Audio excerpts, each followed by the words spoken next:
Now this is what I don't know, because I normally hit, so this is the preview and it's working, so then what do? Do I go here now and I hit go live? It's normally on long before you guys realize it. Yep, but I think now we've taken care of that. Because I think we're live. Yeah, starting live. Here we go. The problem is, oh, there we go. Boom, we're coming up. This might be the first time ever that we've gone live. Whoa, look, there's a B&H commercial. That is actually hilarious that there's a B&H commercial. I haven't done my thing. That's wrong. All right, don't buy from them. Okay. Yeah, right. Actually, it's the delay, so there we go. All right, so I didn't already say that, but now I'm saying it. All right, guys, we are live here in my studio, back with Kent, unfortunately, and his friend Sparky. Sparky, thank you. Yeah, That works good. so there we go. And Sparky. yeah, we're gonna do another little chat here. So I didn't realize how damn crooked I set the cameras up until I'm looking at it now. That's okay though. Did you set it up crooked? Yeah, well, Or your- no, yeah, look, the Or is your paper's backdrop crooked?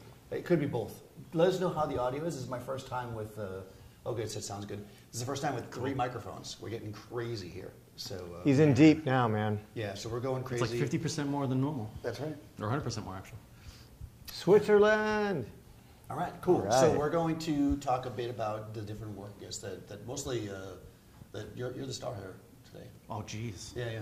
Okay. So, yeah, because I think that people like having various photographers on talking about stuff. So it's always cool to kind of get an insight into what you do, kind of how you do it, and you know that kind of thing. And people can ask questions. Cool. Good evening. Hey, everybody. Denmark. Denmark in the house. Hey, everybody. Yeah, so we're chilling out. So maybe tell us a little bit about what you do currently. You know, and it's interesting. I am in a bit of a different, libations. He brought some rum. No, we got this one this time. Photographically, I'm in the world of predominantly pinup, boudoir, mostly pinup. It's heavily pinup. Unlike you guys, which I think you probably spend all your time photo-centric and video-centric, I do an array of things between, you know, magazine, graphics. I can't say that I do photography 100% full-time because there's other things in my income that support me that are not photography. Right. But it's all imaging related. So. Right, so you produce the magazine. Do you do the layout and everything yourself? Yeah, it's a one-man shop. Previously, we used to mass-produce the thing like traditional magazines would be. At this point, I like to be really honest about it with people and let them know that it's. There used to be a phrase in the old days called fanzines. And if somebody would say fanzine, you would know that it's like, okay, it's not in every major bookstore in the country. It's not, you know, produced and available all over the globe. Things have gotten to the point where there's all sorts of different things that people do that have their interests, and they put out magazines devoted to those things, and they're very, very focused, and their market is also pretty limited as far as like who it actually can reach. Right. So it's really specialized, and in being so specialty, it has a limited reach as far as that goes. But it's a lot of fun. We went away. I'm trying to make the chat bigger. I think there was a way to do it. I've seen Steph do it before. Make the chat bigger? Yeah, I think you could do that. How do you do it? I can make it bigger though. Daniel, your mic is super low, My mic is low. according to Steven. Oh, okay. I might just be talking softly, but I'll check it. Cool. All right. So yeah, we made it bigger. Hello from Southern California. Oh, hey. So it's still early. Sounds great on my crappy phone. Good. All right. Good. Let me raise my volume up a little bit. I saw somebody say, ooh, tell us about boudoir lighting or pinup lighting. I saw something about lighting in there. I guess they're interested in, What's what? yeah, you know, probably just like what's your go-to setup? What's your easy one without getting too complicated? Where's your starting point? You know what's really interesting with that right there? As Daniel was talking earlier about a session he's doing after we get done here, he's talking about hot lights. Right. What's actually fascinating is a lot of your early pinup was done with hot lights. And what's really light. interesting is there's a lot of people who still use only hot lights for their shoots. Like if I talk to models who've worked with a variety of different photographers, or I see behind the scenes things, they'll just put up 2 lights, 3 lights, whatever, balance it out and do their session like they used to have to do back in the old days before strobes and alternate sources were like really popular. But in the grand scheme of things, it's pretty much any kind of lighting you can imagine gets utilized. Sometimes it's natural, sometimes it's strobe, sometimes it's speed lights, sometimes it's, you know, I'm seeing some people do a lot of interesting things now with like those LEDs that you can control your color temperature and things like that. Right. So just like any other form of photography, there really is no one single thing. But what is interesting is hot lights still have a home because it is very much what the original people that did pinup used. So for that classic look, you can't go wrong with them. You know, get a couple Smith Victor reflectors and a couple hot bulbs and go. Mm-hmm. That's not what I use because everybody knows that I'm a total snob and there's no way in hell I'm using that. What do you use for hot lights? Dado lights. Okay. Oh, he goes all the way in. I don't fuck around. That's like the bronze color of hot lights. That's right. It's a bronze color of hot lights. What? Listen, I don't mess around. They I are see. the finest tools. I mean, I have some Aries. They're pretty sweet. Yeah. They are pretty sweet. They're pretty just small, really though, nice. aren't they? What's that? They're only they're little. small, but they put a ton of light. Yeah, they're awesome. Yeah, I've used actually, those for when I used to shoot food. Yeah.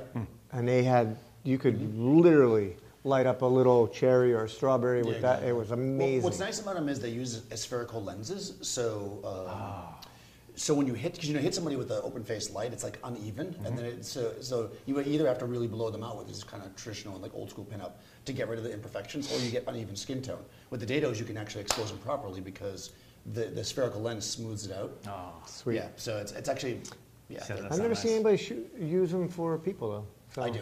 I'm the only person in the world that. Well, actually, I'm going to change that. You heard it here now. I'm actually talking to Dado because Dado is the guy, and we started talking back and forth. And he's an amazing person. He creates these things. He's got some really cool system that I was trying to explain to Seth, and he just shook his head at me. Like it's designed around bouncing light, and it uses a technique with parallel beams that tricks the inverse square law. So it allows you to have more even light distribution over a split. It's nuts. So I haven't tried it myself. I can't wait to see that. I'm talking to him. I'm gonna try it because it sounds like the most amazing. Sounds amazing. Thing. I mean, they're using it for filmmaking primarily. So that instead of having to put a crane 50 feet outside the window, you can literally put the light right there, like the reflector right there, and it'll still light the room evenly. It won't be all split. Yeah, it's nuts. See. So Dude, so I'm gonna try to use that. That's exciting. Yeah, I'm super sounds excited. sick. I'm a total nerd when it comes to that kind of stuff. Because the very first thing I thought was, man, if I could figure out a way to parallel, make the lights of the strobe parallel, that would be the way to do it. But we're going to use the lights first. Anyways, yeah, so what else do you guys want to know about? Hello from all over the world, as we are. I don't know if I'm seeing everything, because I made everything really big. There we are. I see that. So yeah, I think we did lose connection. Well, that's why it starts bumping in. It should catch itself up. Somebody knows the left-right business of it. Yeah. Okay, I think we're back, guys. Sorry about that. See Fazio noted this. Yeah, buffering. Yeah. Strange stereo that we've got. Yeah. Yes. There's definitely a weird sound issue thing going on because the Zoom. I'm gonna have to get the Zoom 6 if we do more of this. I'm using the Zoom H4, where it isn't really designed for this. This is designed for dudes and their guitars to record for their songs for their girlfriends, which is why I bought it. Because that's what he does. He records songs for his. Yeah, exactly. No. I record them for Kent. Okay, so there was a question though. It was kind of they want to know about. They have money on tanning. Well, interestingly about the dados is that they're very powerful, but they're used like 150 watts. But spotted, they put out the same equivalent light of 1,000 watts. So, I mean, not that you'd use them spotted on that. And they're like a 300 or 400 watt normally. So they're not that hot, relatively speaking. But there was another question about lighting. For you guys. Do you prefer large modifiers up close or to smooth out the shadows in the skin? Well, you just mentioned grids, but do you also use large modifiers? Or? Yeah, and it's really interesting too because I've actually I remember once Kent was actually in my place shooting some film of all things, some gals with some corsets and things, and he actually used one of my boxes and had it so close to them. I was like, oh my god, it's right up on top of them. Right. And I tended to shoot I tend to have more space around them. So yeah, I mean I've used boxes, beauty dishes, you name it. I've actually even hung sheets and shot a light at the sheet so it's fully diffused. Half the room is a sheet of that you put on your bed in white. Just try it. I've tried everything under the sun pretty much.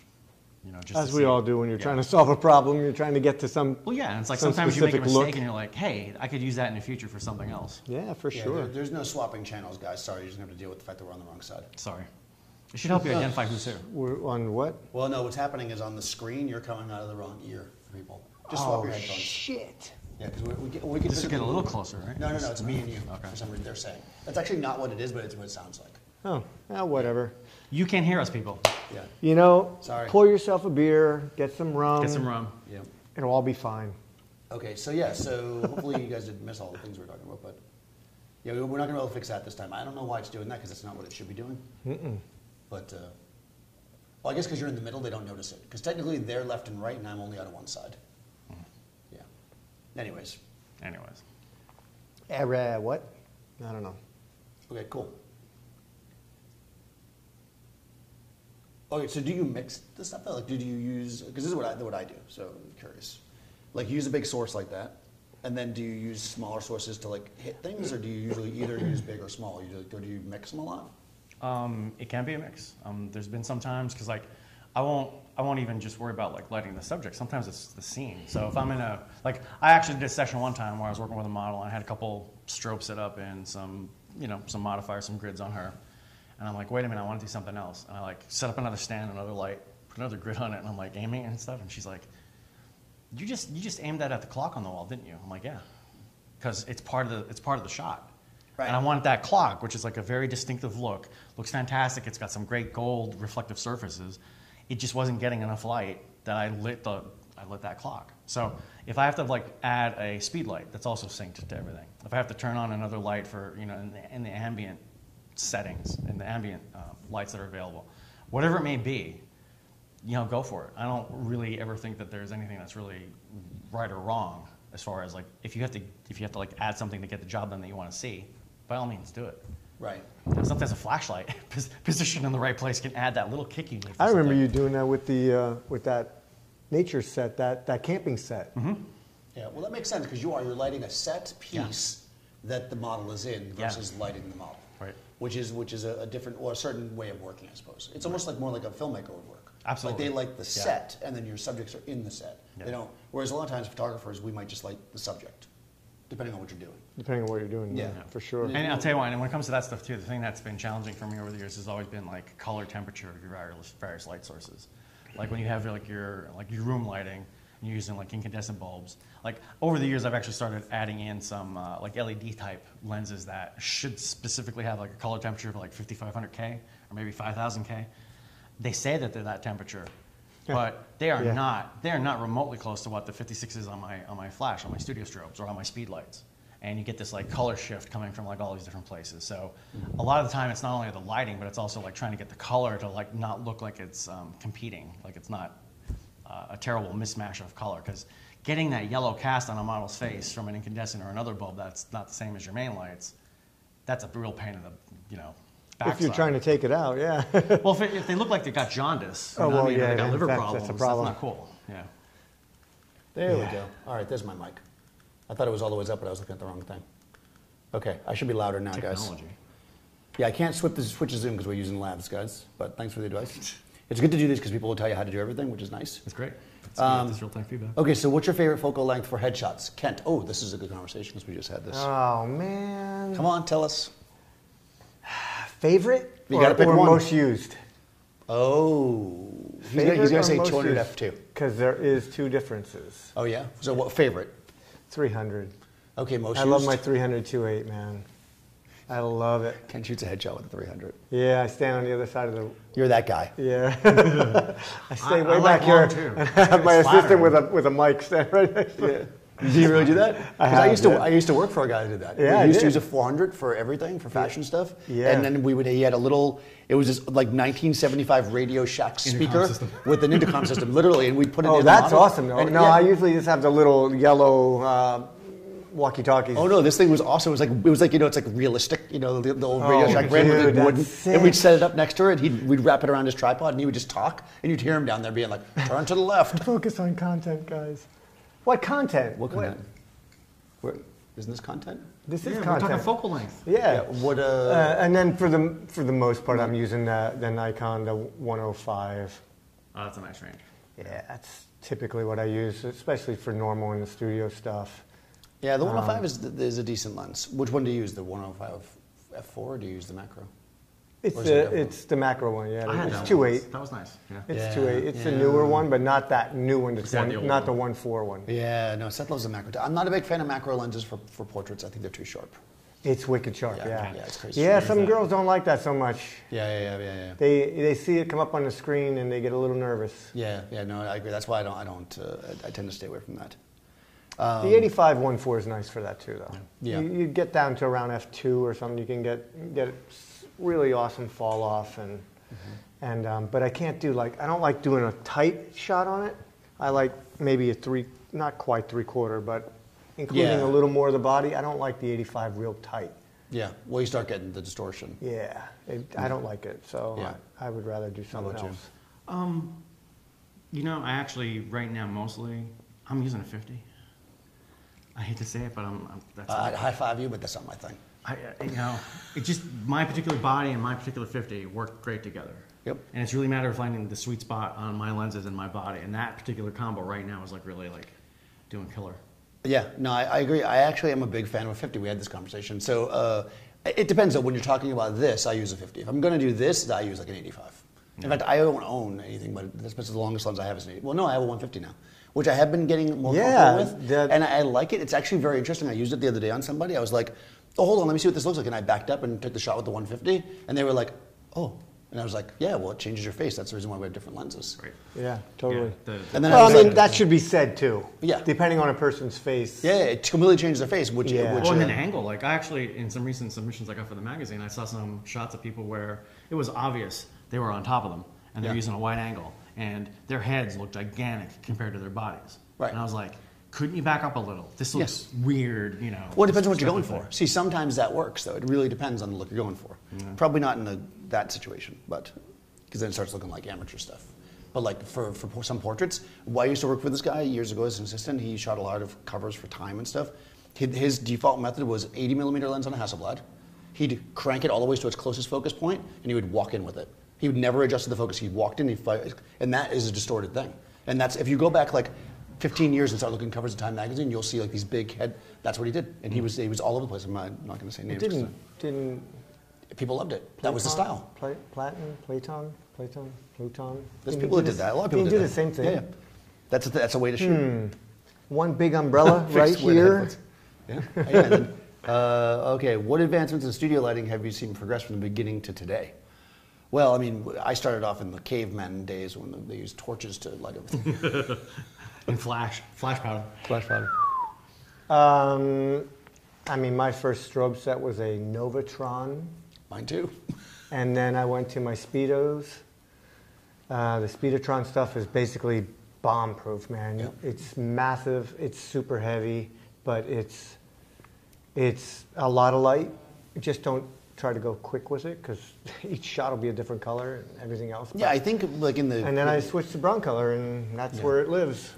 Yeah, I think where you get though with flash, like where it's changed, and actually fairly dramatically, is things are getting to be more efficient. So you're saying your watt seconds of the modern flashes are more powerful than the watt second. You know, the actual efficiency of the light coming out, and high speed sync like changed everything. Like a few years ago, Yeah, the high totally. speed sync is like. And the new LEDs are sick. Dude, I was just gonna say my favorite thing that like I'm just dying to have happen is that all modeling lights should be LED. It's amazing. I got those little ones in mine that like, I'll just turn them on sometimes and use them as highlights. Yeah, the They're very Westcots. consistent with color. Yeah. Do you use those Westcots? Give you a snobby look for that, but okay. He's like, what? Yeah, This is seriously. weird. Lines. Yes. Hey, listen, I've if it used works. them, I've used them for my new Yeah, we lighting. use anything. No, it's true. You use That whatever you got. flashlight will travel. Yeah, but no, it's true. Those Westcots are really nice. What's your philosophy on flagging? And where do you cut the light for effect? Flagging? Want to speak on flagging? Use You anything. guys flaggers? I have. We actually used one the other day during the headshot, right? Didn't we flag something? Yeah. Yeah, I I mean, use foam core or the Matthews flags. It's just Oh, for like, You know. like a curtain. yeah, just blocking something. yeah, I mean, I think that if you look at how like a lot of filmmakers work, because a filmmaker has to light a scene, like I said, with oftentimes with moving cameras and moving subjects. So what ends up happening is you have to use larger light sources from further away to get the effect that you want. So then flagging becomes super important because you don't have that control. A lot of times as photographers, we put our lights close enough where it's not as needed. It depends on what you're doing. I mean, in the things you're talking about lighting a set, maybe, Right. you know. But if I'm lighting a portrait of somebody, I rarely flag anything unless I have to. If something's like flaring, I don't. I was at a job last week, and I was on one side of the building, and Madam Secretary was shooting on the other side. I saw the hugest light outside. It must have taken 5 people to put this thing on the stand, and the stand was, it was massive, but the light was probably easily as big as both of us together. It was massive light. And it was just sitting outside, I guess, in case they needed to light it up. Oh, the street. Yeah, the street.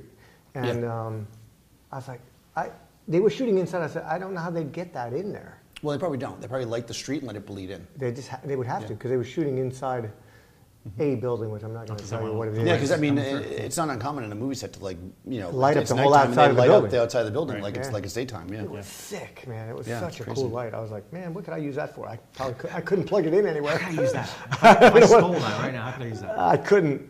Even if I got away with it. Well, first of all, I couldn't lift it. So. Well, yeah. I mean, and plus they have insurance. You don't need to worry about that. Nah. I can hear you now. Yeah, I turned myself up. Just as what's live. It's the- okay. You can watch it from the beginning. You have to fix Doesn't it on my 300 end. Wearing your flatten? headphones. Favorite lens. Oh, okay. Now we got full body favorite lens. Oh, that's also interesting. Yeah. Oh, hey, from Mexico City. Favorite lens for full length. Doesn't 300 millimeter flatten and fatten too much? It depends on the subject. It depends on the subject. I don't know about the fatten part. Definitely though. not fatten. Flatten, I could probably see at 300. It makes a face. It can make a face seem wide depending on their face. Yeah, I wouldn't use it for a big Yeah. round face. Does Yeah. a bit of a point of no return there. Yeah. I wouldn't. I used the 300 on the beach for full length running shots or model shots. Photographer who has had an influence on each of you. That's a good one. Mm. Who would you say has influenced you most as a photographer? Daniel. Oh, what a suck up!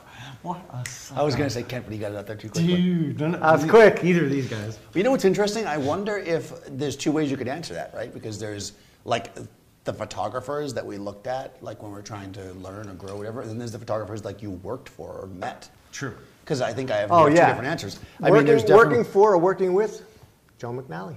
Yeah, I was going to say One of the best ones Yeah. ever. Yeah, and Joe's fucking there's amazing. another guy named Paul Aresu that pretty much gave me my start. I have a lot to owe him as well. And those were the two guys that I looked up to a lot, but I can name another dozen. Yeah, of easily. course. Yeah, I worked for a guy named. But Herb Ritz is obviously the other Yeah, one. well, that's it, right? Yeah, Peter mean, Lindbergh would be like, yeah. fucking, that guy's amazing. But Margie- like, people I worked for, like I worked for this guy Dakota in Miami, amazing, technical photographer, super nice guy, teacher.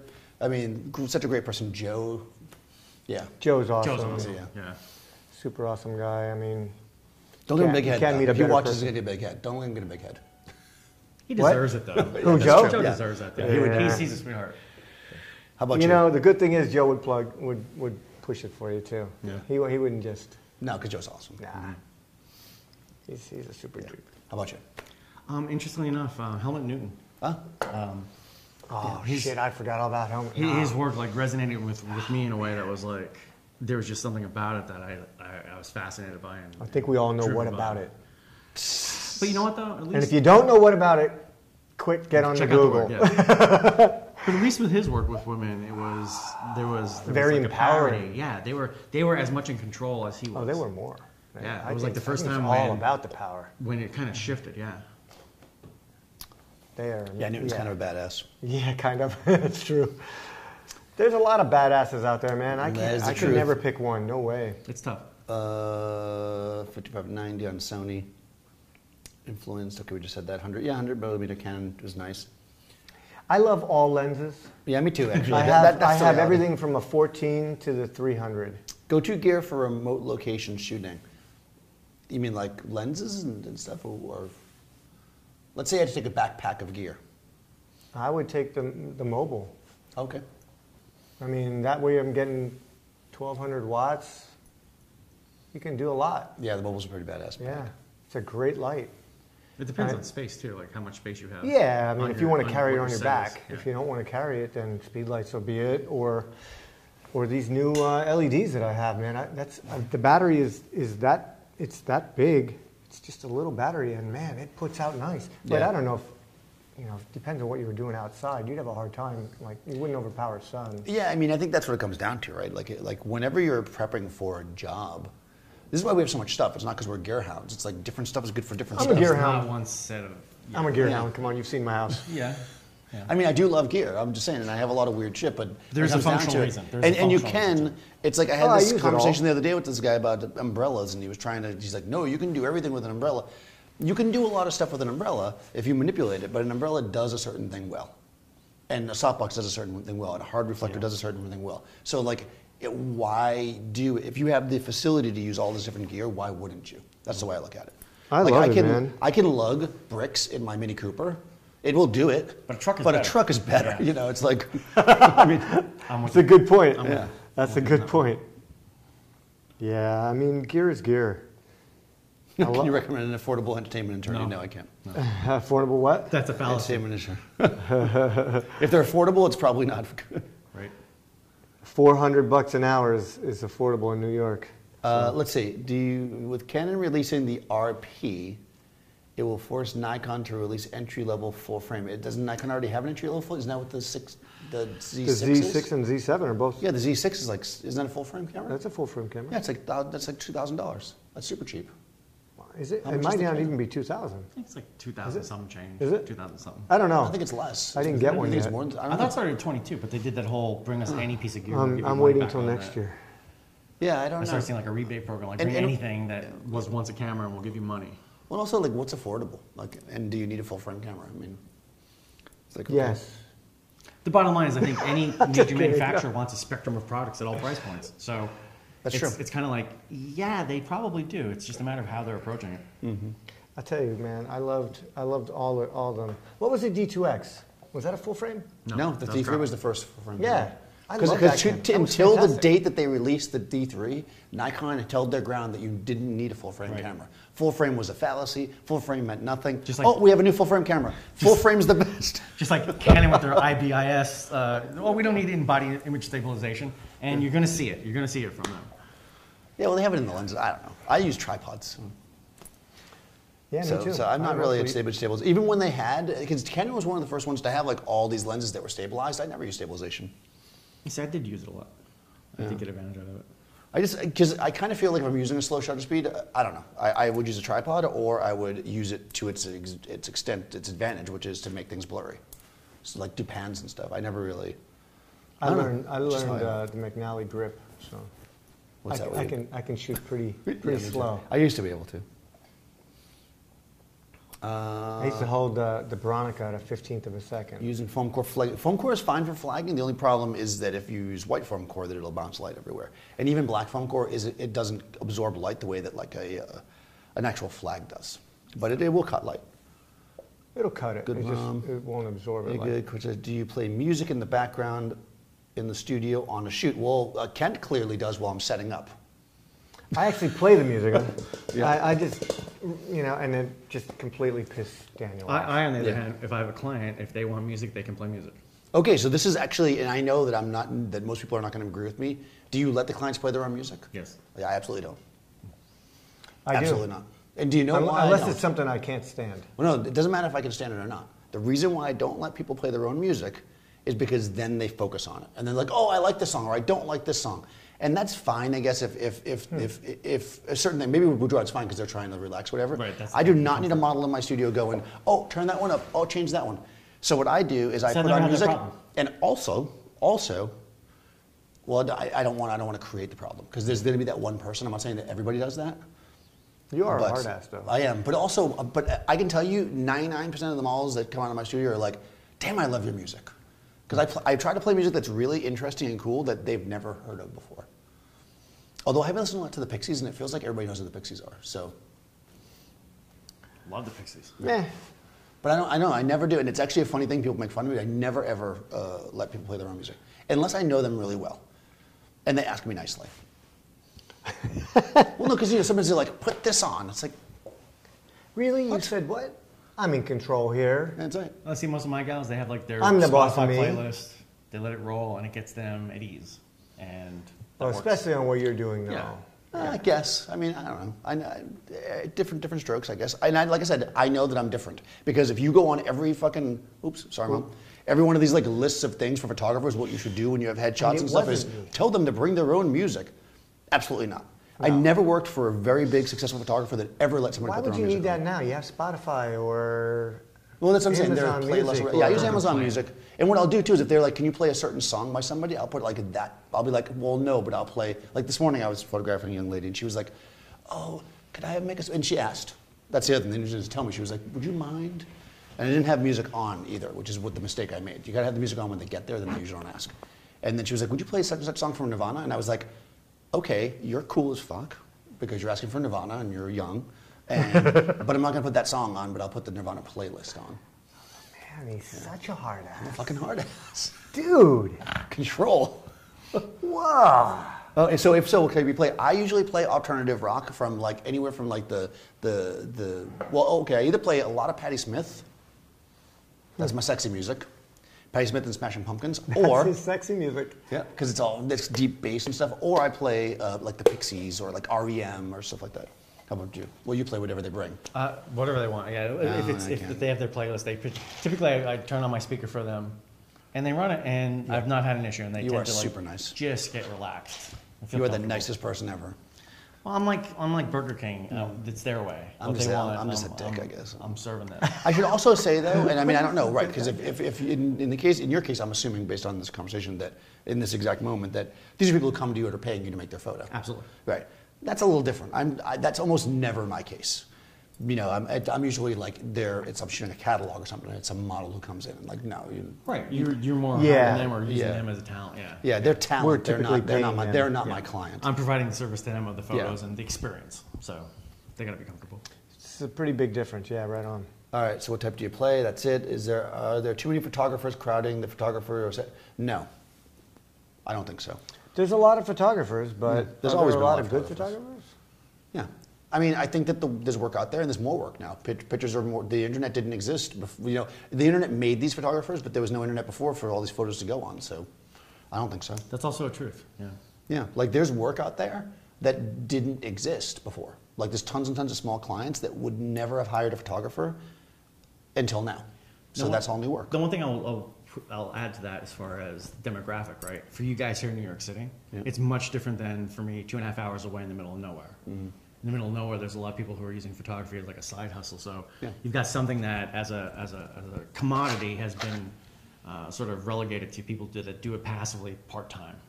Right. They aren't doing it full-time. They're not having to like worry about like rent and the things that would go with an actual full-time business. Well, that is true, and I think it's a little bit easier for people because they can buy a digital camera and do it for free. Where before they couldn't do it for free because it would cost money for film and stuff. So, but I also think there's more need for photography than ever. So, it's not the same need as it's always been, but there's definitely more need in my. It's a bit of a different world, yeah. Yeah. I mean, it used to be right if somebody wanted sexy pictures of themselves, they'd have their boyfriend take it with their Polaroid. See, now they can hire you. And actually, I'm shooting instants for them the same way now. Right, Because there it's you cool go. again. Yes, it is. It is the sexiest thing. I tell you what. I think we've had the conversation. I did a photo shoot in the Poconos. I had these people came in from Texas. They flew in for their for their anniversary, and we're doing a photo session in one of those classic 7-foot champagne tubs Right. that they have. And I said to them, I brought my Fuji Instax along because the quality out of those is a bit better than the Polaroids. I'm sorry. Yeah, it's true. And I'm like, how would you feel about these? And they're like, they were into it. Yeah. So the wife is on the circular bed with the mirrors everywhere, and I'm like hitting a couple of these Instax prints, the wide ones, and they're coming off, and I'm giving them to the husband, who's like right there. And like within short order, as those images were like developing, you could see in him that he was really digging these things. And He then was it fade to really- black. It definitely faded to something. Yeah, we faded to black at that point. And then we went. Okay, if you could meet one outside. photographer from the past you haven't worked with, but you could, who would it be? Ooh. From the past meaning they can't exist anymore? Because I feel like that's weird. I don't know. My brain doesn't work like that. I still wish I heard Rich, man. Yeah, I know. I would love to work with I Ryan. mean, I tell you what, I'm even kind of a fan of Avedon. yeah, I would do that. I think so would- too, but here's the thing. I feel like There's some of these some- people were, well, especially Avedon, was major like, dicks. well, yeah, exactly. Like, I don't Major know. assholes. Right. If you did just work for him once, I think you'd probably hate his ass because I just heard that he was kind of a dick, which is actually why he's awesome. I mean, he knew he wanted to. I kind of would like to work for Annie Leibovitz, and she's still around. Yeah. I think we could set that up. I would totally do that. And it's funny, there was a time when, God, this had to have been like, well, I don't want to say how old I am, but it was a while ago when I stopped assisting, and I was actually offered to be like fourth or fifth on like a shoot with her, but I was like, no, I'm not assisting anymore. But now that I don't need to assist, I would love to be on her set and just see how awesome it is. I mean, how cool is that? Yeah. Yeah. Definitely learned I some have Yeah. just a person you can talk to. I'll totally work for her. All right, perfect. I don't know about that part. I can't. Oh. I can't. Well, she has to that be was a joke. interviewed. I'm probably not good enough. She would love you, man. Yeah, I bet. Well, I would be so next time starstruck. she I'd be comes like, into the store. Would you? I don't know, maybe. Let's stop. I'm not easily starstruck. What is the best watt lights to go with for basic studio family portraits? 400 watts was worthwhile. It depends on the brand and how big of a modifier you're going to put on it. But 400 is probably fine, I would say. Is that a 400 watt strobe or 400? I'm assuming watt seconds strobe. Yeah, watt second. Yeah, if you're talking about a hot light, that's hardly a left light at all. Right. Yeah. That's barely light. Do you feel photographers care too much about stuff? Lowest I shoot is f4. My commercial clients don't care if photographers I shoot choices. What do you mean care about? You mean like having fast lenses? I'm guessing what they're talking about. Typically, for clients don't even know what you're using. Yeah. That's all us, man. As long as you're getting Yeah. the final product that they're hiring you to get. If you're like, back in the day, I used to shoot 4x5 and 8x10. We would have art directors come in.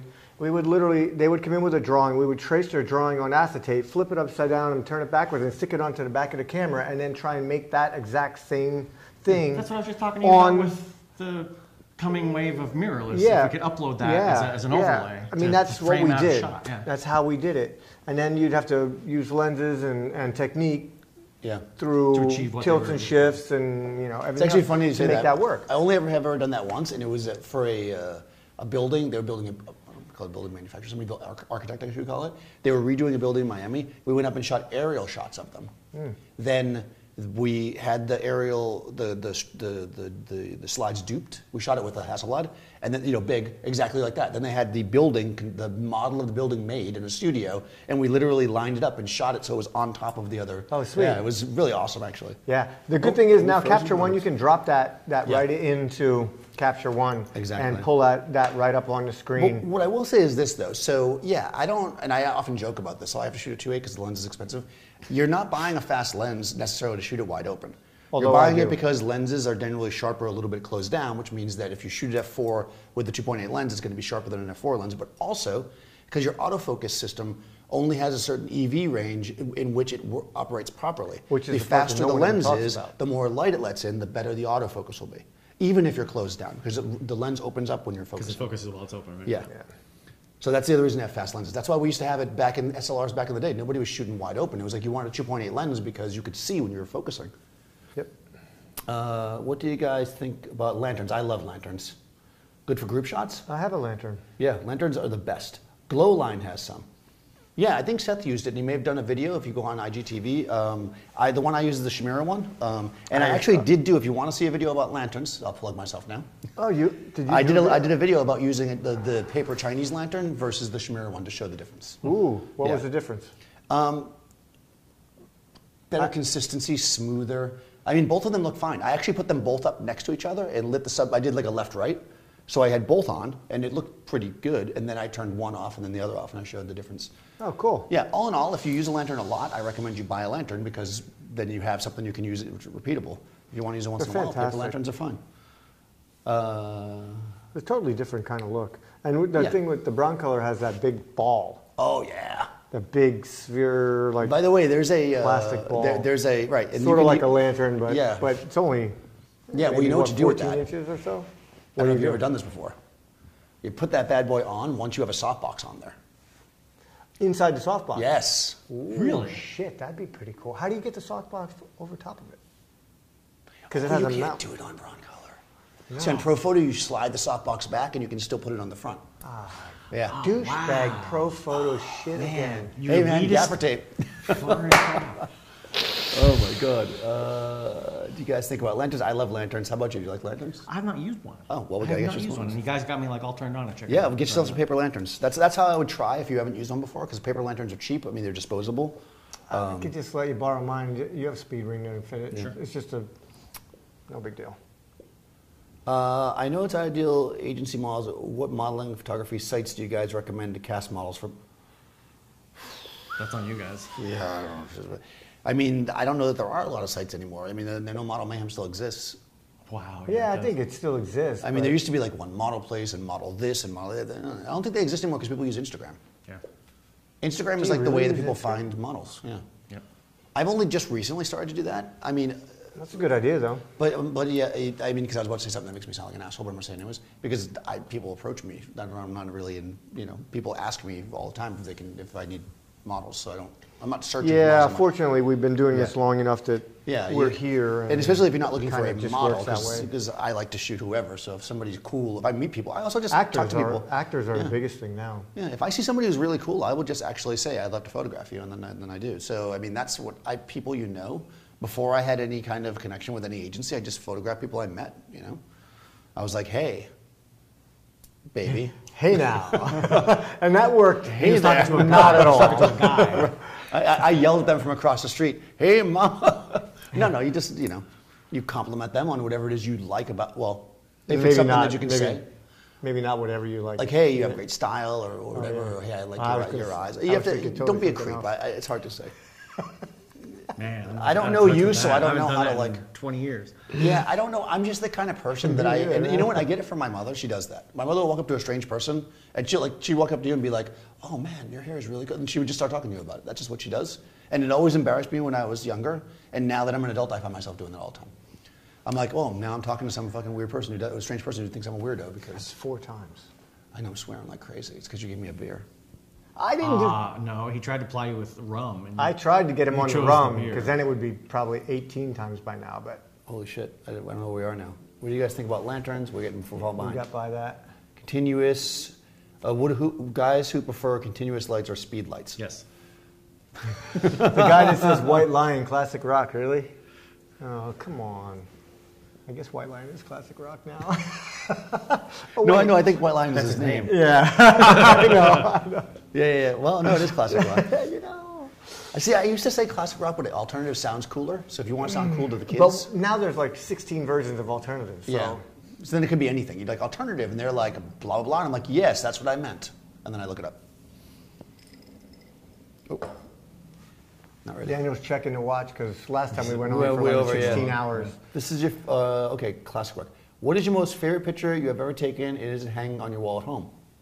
A lot of mine are, yeah. Absolutely. And none of them have people in them. Sorry. Well, I have a few in the studio, as you know. Oh, yeah, Pretty you have big some really that I good really like. You have some great ones that won awards and stuff. Yeah, you have some great I've ones. never won an award. I'm not an award-winning photographer. You do not enter. Well, I know, but you'd think they'd just give me one. I'll give you one.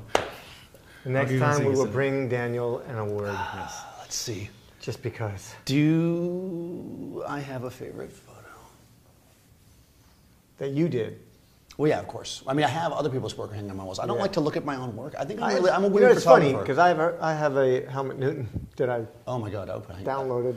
I've got a. Oh, and you printed it? And I hung printed up? it, and So it's I have- hanging You are on the my part of the wall. problem, man. You are part of the So problem. I have a Herb I know. Ritz lithograph hanging on my wall from a show they did in the. It must be whatever from the '90s. Nice. And it's well, I'm not going to say it because it's going to be revealed in a future video. But Oh, but yeah, but I that have one. that. I have that shot. So I don't know. That's my favorite shot ever, though. My favorite shot that I shot.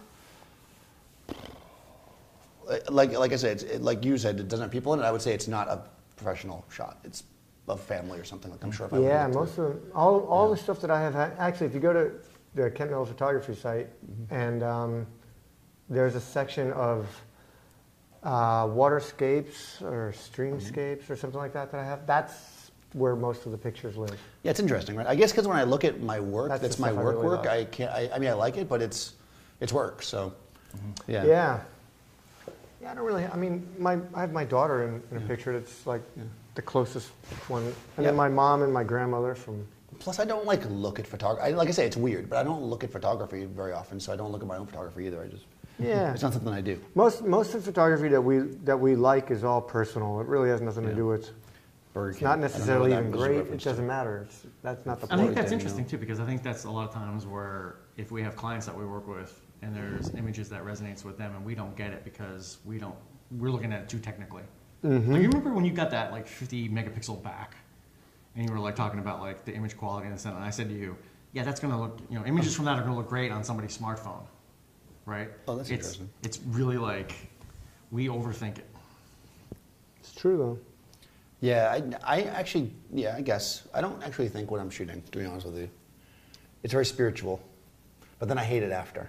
So I don't hate it, but we're still into the music scene here. if the clients request environmental portrait, can you really do it shooting full frame 1.4? What are you trying to say? It's too out of focus? Of course you can. Oh, absolutely. Environmental doesn't mean the environment has to be in focus. It means it has to. Plus, you can also back up. So yes, you could. When you get too much work, do you shop it out to other photographers? Yeah. You guys were doing that We earlier. literally just did that. Yeah. That's actually how I got my first, my very first like commercial kind of gig was exactly like that. Photographer I assisted for. Well, actually, years ago, one of the first times I ever started working for Macy's, when he had some overflow, he couldn't make 2 different jobs in the same day. And he's like, "Can you come up and cover this thing on Long Island?" Yeah, I that's was able to exactly come right. up and take care of it. Yeah, of course. That's what you should do. That's why you want to have a community around you. Because here's the thing: if you say no to the job, and somebody else. they're going to get somebody else anyway. So you're better off giving it to your buddy because hopefully not that gonna keeps you in knife the you. loop. Yeah. If you're lucky, your buddy won't take it from you. And if they do, good for them. As long as If don't- they do, you know where they As long as live. they don't do it in a screwy way. Yeah. What metering mode do you use for portrait flash? I always leave my camera on center weighted, I don't Pretty much there too. flash. I don't even. like TTL flash. You don't have TTL because you have wrong color. You're too fancy. I'm too fancy. I was like, I fancy. use that little thing that I go like this, click. Yeah, the light meter. It's a Minolta, baby. Yeah. It's the old Minolta. Still Hold love on, that the sucker.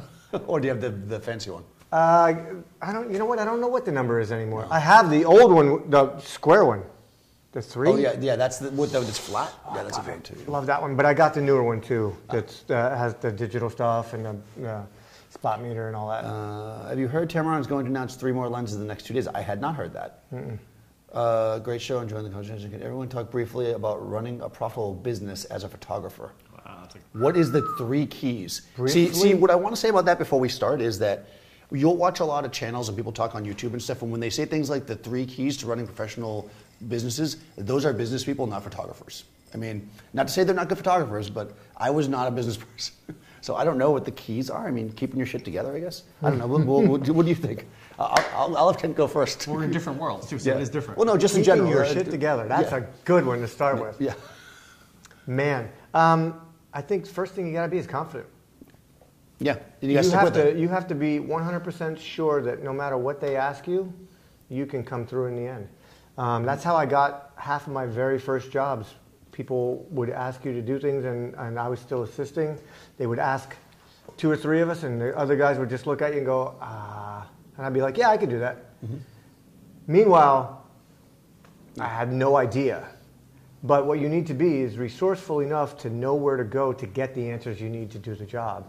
And then figure it out, man. This is a problem-solving game. That's exactly it. You've Problem got solving. to come into the game going, I can, and I will make it work, and I will get a picture one way or the other. Yep.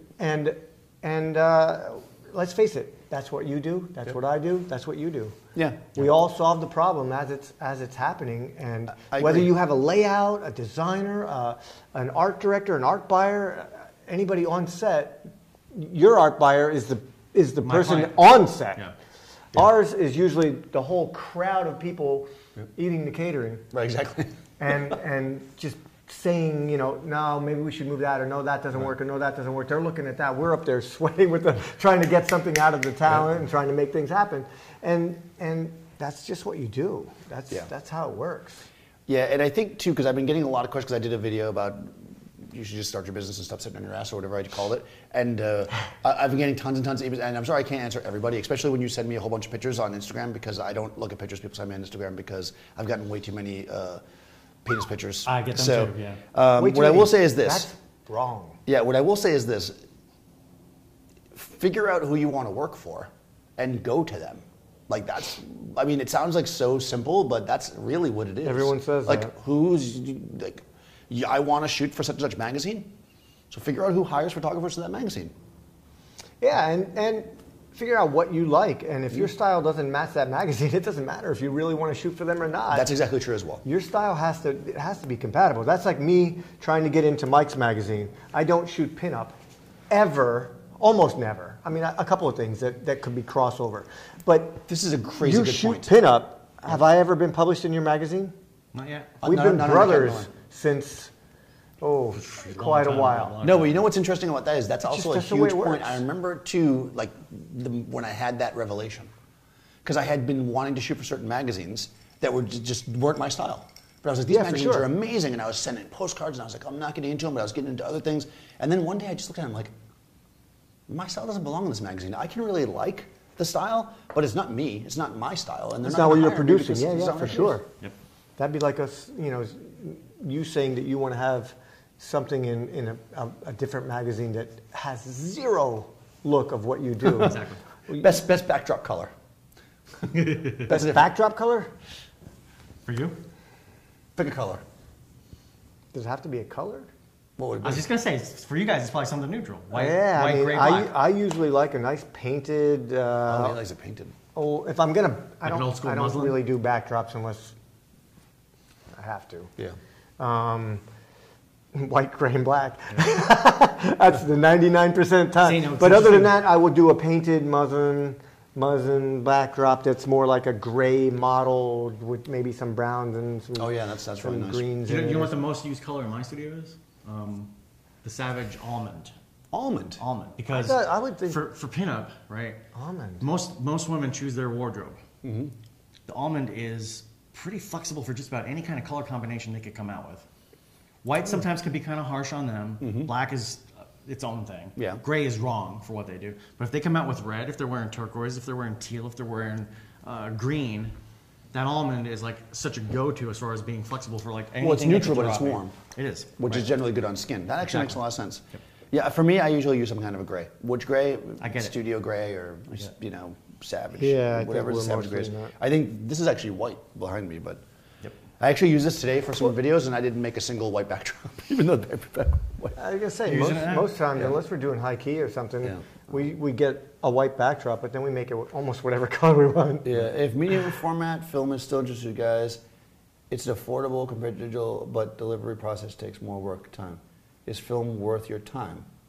Future video, Daniel. I do shoot film. We were just actually talking about that too, because I have an RZ, I have Rolleiflexes, I got a graph. I love to shoot film. And Kent Kent shoots shoots film. 100-year-old Yeah. film, which is amazing. Yeah. Yeah. Is it worth it? I mean, is it worth it if you enjoy it? I don't think that it's Not for clients. not for clients unless the client wants film. I mean, if they want that, like a wedding photographer could use that as an edge, but for fashion, they'll probably just be like, sure, shoot film if you want, but you're not getting any more money for it, and if that's your style, go Well, for some it. will. Yeah. I have actually one of my old assistants who's now an amazing photographer, Annie. She shoots film for the New York Times. Yeah. And they pay for it, They pay for it to but an they don't pay extent. her extra for it. I mean, she gets expensed. She can expense the film. The But it's not film. like it used to be where we could mark the film Oh, up.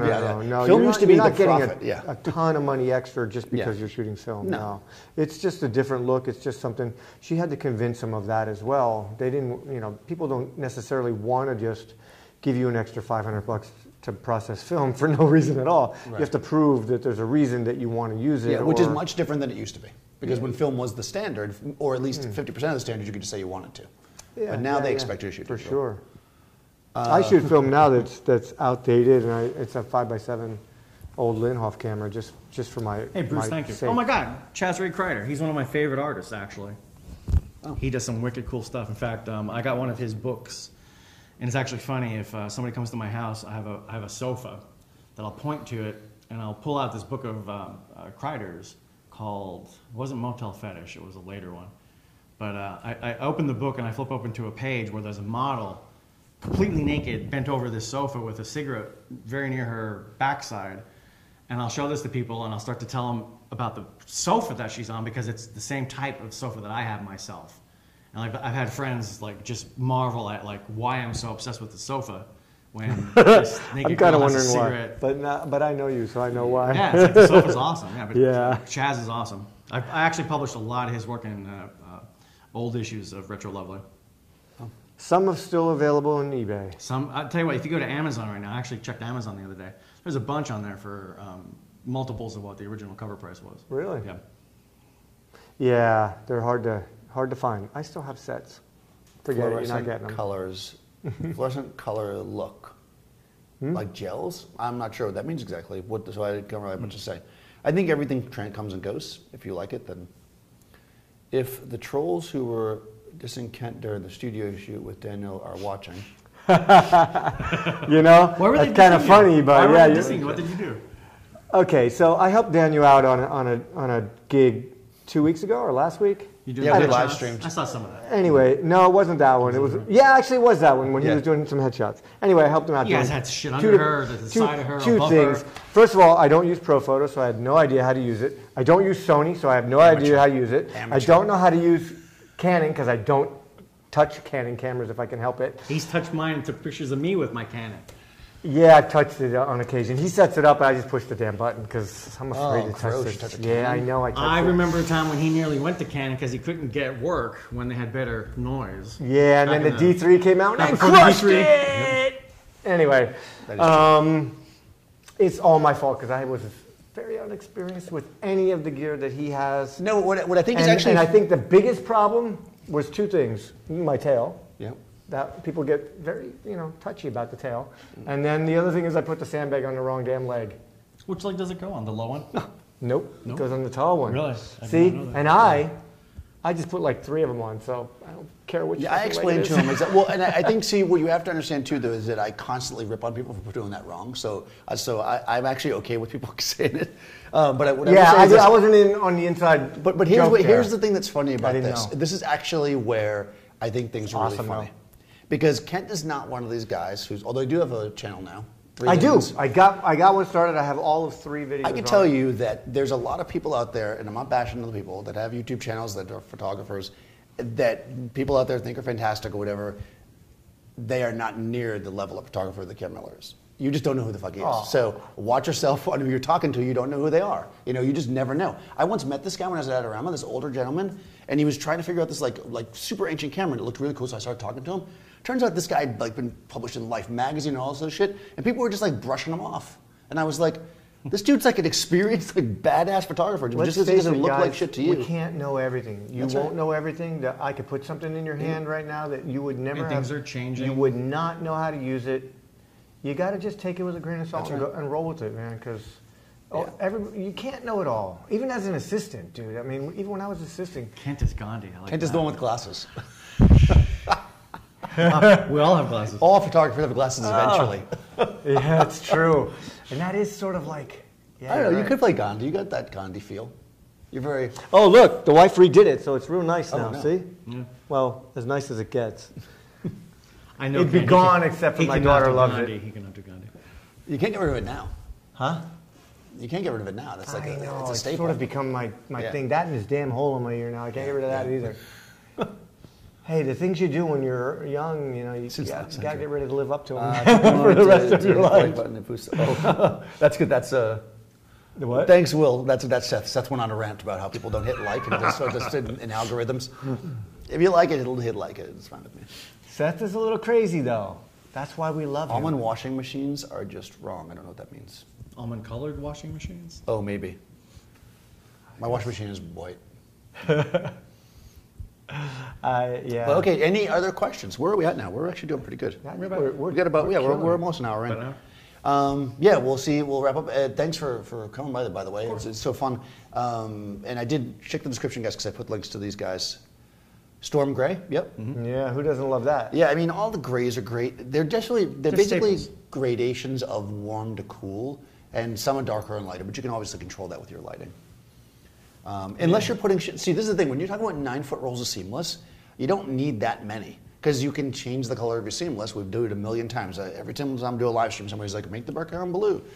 But when you put stuff on the seamless, that's when it matters. So like when you're doing product photography, you got to add the different colors. So usually I have a lot of short rolls of different colors in the studio, although you see all that, that's not mine.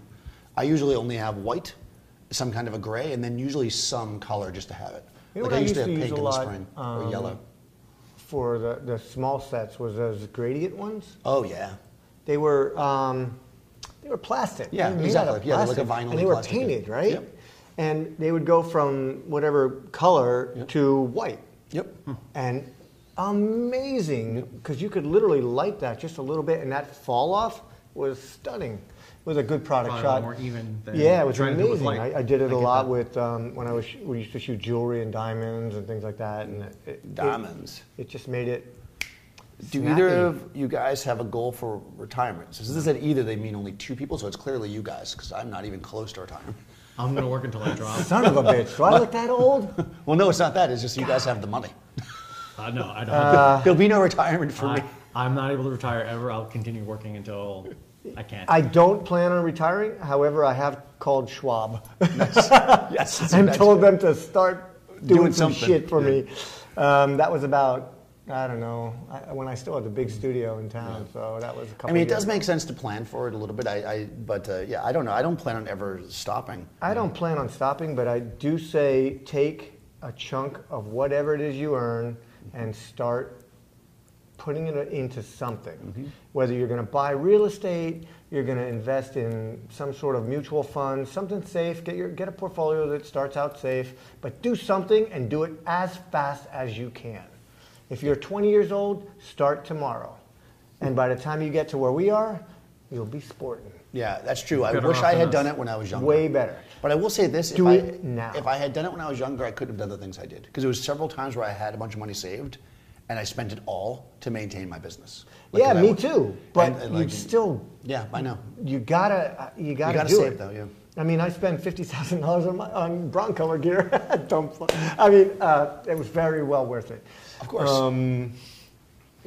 See, I love that. I love that, and then people complain about something. You know, when you're doing photography, that's what you do. It's like if you were starting a warehouse, you'd buy a forklift. You do what you do. You buy what you do. It's the equipment that you need. Whatever you need to make, Does the camera really matter that much? Not really. It depends on what you're doing. the what? Does the camera really matter that much? No. I mean, it does. We use them all, man. I use Phase One. I use Nikon. I use Leica. I Yeah. try to avoid touching a Canon. I love Leica. I'm sorry. I mean, if I could just use one camera, I think I'd use a Leica. If I could, I just love using them. yeah, it's an amazing camera. Well, as you know, I have both of them. So. Yeah. But I would love to have that new S. If there's any, Jim, are you out there? Hey, Jim. Kent? Jim, we would love that new S. Yeah, I think that would be the camera that. But again, it's not good for everything. In fact, I dumped all my DSLRs at one point and went Leica, and it was great. But then, I was also at the point in my career where I could do what I wanted. I mean, not that you could ever do what you want, but I was just like. Actually, I've always been in that point because I'm kind of stupid. I mean, I've always just done what I wanted. I very rarely have bent over to do something I didn't want to do, which is probably why I'm not rich.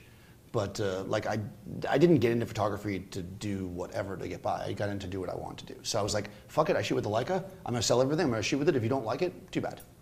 Eventually, I had to buy a DSLR because I got a really good client and they needed product photography. And I was renting one every time, and it was like, this is just stupid. So I wanted a Canon again. But yeah, I went probably 2 years without a DSLR as a full-time professional. It all depends on what you're doing. Like I take the Leicas out for walking around. I have one in the bag now. Yeah, but I if don't all you did typically was take out portraits- the G5. It Well, yeah. weighs a ton. It's big. But for a job that I need to have something going fast and autofocusing and all that kind of stuff, I'm not going to Yeah. go for the Leica. No, it's funny. Well, and again, during that time period when I got jobs, I rented. Yeah. But the only cameras I owned were the Leica, and I shot everything. I shot headshots, I shot portraits, I shot personal work. Yeah. I also went almost an entire year shooting with the Polaroid 180 Oh, when amazing. I first moved to New York. That's That's cool. Yeah, I sick. was making all my money at that point shooting model portfolios, and I just decided I was going to shoot everything Polaroid. That's And it was so cool. It I was never the did that. best. I felt like a baller. I was like, yeah, I should. Polaroid. That's pretty much I mean, I baller. told agents, I was like, look, here's the deal. I'm going to shoot Polaroid from now on. And they looked at me and they were like, as long as it's awesome. And you're like, how could it not be awesome? It's I was Daniel. like, that was me being young and stupid and having balls, and it worked. I mean, I did it for close to a year. Like I said, that confidence thing, Yeah. I stopped doing it because I used to love the Polaroid 667, I think it was the 3200 speed Polaroid that was the black and white, high speed, that was low contrast. And when they stopped making that, I switched back to regular shooting. Do you notice lighting mistakes in movies? Not really. what do you call a mistake? Yeah, exactly. I notice continuity things more than Continuity What do you mean, like than shadows lighting. going in weird directions? First of all, the way that movies are often lit is completely wrong, always, because they love hair lights. There's lot almost of always a them, hair yeah. light in a movie, and why is there a It hair never light there? occurs in real life. Yeah. Yeah, but Yeah, we don't have hair. Well, Mike does. Yeah, we're you know. You still have We got lots of nothing. hair. Well, mine's gone too, man. Yeah. Yeah, but no, like that. But I notice it, but I don't care about it. Because we create light to tell a story, and if that story is the light coming from the back, then I that's use the hair story. lights a bunch. Me too. Well, not in a try, movie. In a movie. yeah. I feel nervous if I don't have a hair light. Yeah, you do. Yeah. Yeah, I'm all about a the lot hair of you light. girls have a lot of hair though. Yeah. It's actually really funny though because I went again. This is like periods, like I'm like Picasso. I went through my one light period where I used to just shoot with one giant source all the time. So I never did hair lights because I just had one giant source. Yeah. But now I use lots of small sources. You use a big Ellen Chrome, the Octobath. I had a shallow. I don't think they make it anymore. A shallow. It's a 72 Photoflex. inch. 72 Gigantic inch. Yeah, it was an octa. It was a 7-foot octa or 6-foot octa, and it was shallow. Super and I awesome. actually got it when I bought my Profoto lights used from somebody. They were like, oh, that too, and I was like, I grabbed it, and it was missing the internal baffle and the external baffle. And I didn't have any money to buy anything else, so I spent all my money on these lights. So I literally shot with it for like 6 months with no baffle. It was, like, it was just like a big umbrella. That's like the basically. hardest light that Yeah. thing could make. Yeah, because basically, because the Profoto has the exposed tube, so it wrapped around. You didn't get like a hot spot but it created this like punchy light. Super awesome. It was fantastic, and it was especially basically for guys, right? Yeah, I love that thing.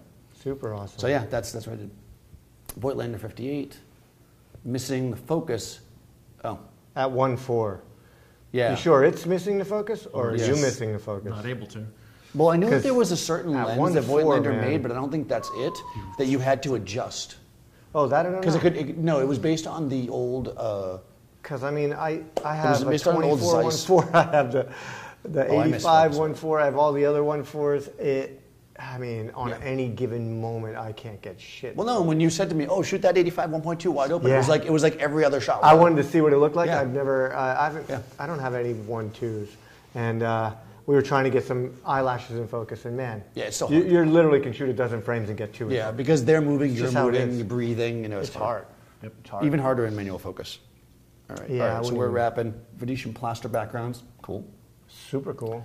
Thanks Gels the for socks. color, as long Yeah. as you're not seeing where it's affecting. Yeah, absolutely. No, I mean, here's the thing though.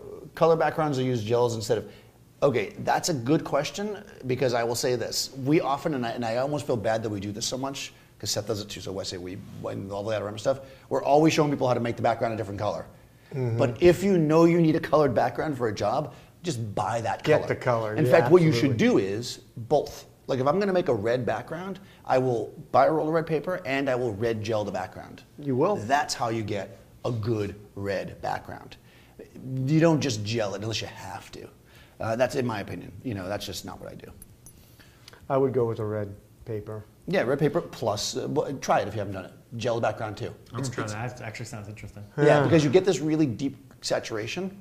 And also, Probably if evens you- it out, too. Yeah, and also you can control your exposure then. Because remember, if you light a red background with just white light, and then you want to make it a lighter red, you blast your power, it starts to lose saturation. Yeah, but for if you're doing it sure. with the gel, you're adding saturation so you can lose it again. So you can actually control your darkness, lightness of your background. That's actually Maybe I'll do a video about that. There's a tip you just picked up right Yeah, there. maybe we'll do a video. That Savage, we, send that me some we haven't paper. even done right there.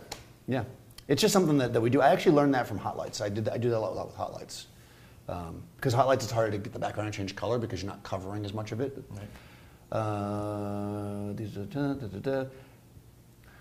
Would good glass make a bad body better?